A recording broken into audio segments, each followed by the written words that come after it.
The most important thing that people can take away from this, and the most exciting thing I believe I'm offering, is a new way of seeing. A way of seeing life. We're kept in a position where we can only really see a very limited perspective of what's going on around us. Kind of like, and this may sound a bit harsh, but kind of like a bug can only see what's right underneath it, in front of it, beside it, or a land animal is just kind of stuck with what's going on, especially if they're in a herd. We want to get some perspective, a lot of perspective. This is why I call it the exalted life. In exalted, we have alt, which is altitude. We need to get up so we can see. We get to get up like the eagle to see the full landscape. When we're down here like the bug or the land animal, we cannot see what's actually going on. We need the bigger picture in order to know how to operate and function, what we're able to do, what we're here to do, what the whole landscape looks like, what we're contending with. We need to be able to see. So it's all about gaining, expanding the aperture of our perspective, and we have to get up high to do that. We need to see from the mountaintop and beyond and above the mountaintop. So the exalted life is about enabling people to see what they couldn't see before, and then to learn how to continue to expand that aperture, to continue to gain more and more perspective, to gain a vaster perception of what's actually happening. So when we're in a very limited situation where we can't see the full picture, we can be controlled. We can be told what the full picture is. That's a real problem, because then we're operating unwittingly, doing things that may not actually be good for us because we're so controllable. We become less controllable, hence more sovereign, as we gain in altitude, as we gain in vision and perspective. So I'm going to help everyone gain some altitude and see what's happening so that they can restore their power to themselves, so that they're not at the mercy of being controlled, which is actually being enslaved. Because the only people that want to control you, or the only factions or entities that would like to be in control of you, are the ones that want to exploit you. So if we're being controlled, we're not being loved. It's not a benevolent force that controls. A benevolent force teaches, educates, guides, helps you to bring your full abilities, gifts, faculties to their highest expression. So as we gain altitude, we gain an understanding of our creator, of the source creator. And we start to understand what our functionality, our qualities actually can be too, because we're like vessels of that source creation. So that's what I mean when I talk about being able to embody our greatest potential. Our greatest potential lies in understanding the qualities of the Supreme Creator and the Source Creator, the Supreme, being. We have the ability to either be full of those qualities, or to have them all shut down so that we never experience that, and so we remain disempowered. So power, it's funny because power isn't something that we're looking to. The idea of the term power is so, unfortunately, it carries the connotation of wanting to have power over someone or take power, when really power is the essence of the Supreme Force. It's energy. It's the life force. And every time we gain perspective, when we understand something, we gain power. That's what that saying, knowledge is power, actually means. It doesn't mean that it enables you to have power over other people. It means that you actually, literally, viscerally, are filled with power to the degree that you have knowledge, expanded perception, intel. So we're gaining intel as we gain altitude. And in that intel, we see the qualities, we should understand the qualities of the Creator, and how, for example, we take something like the idea of light. What is light? Light is information.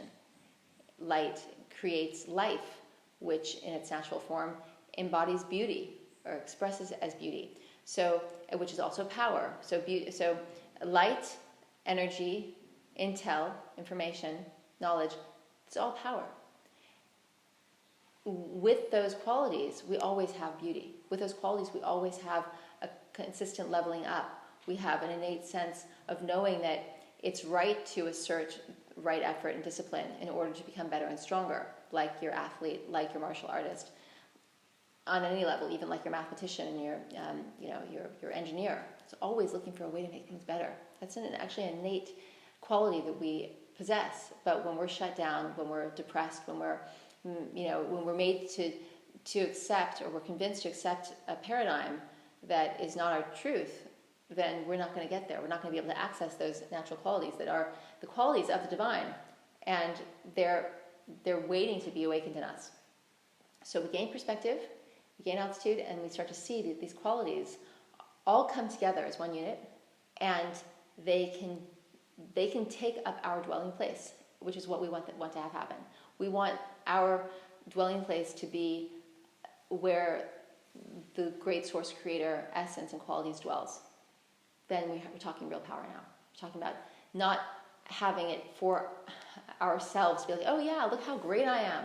But because that's all false, that's an artificial mentality. That's actually, that to be self-aggrandizing and to need to be actually diminishes our truth. It shuts the God in us down, it shuts the God force, if you prefer.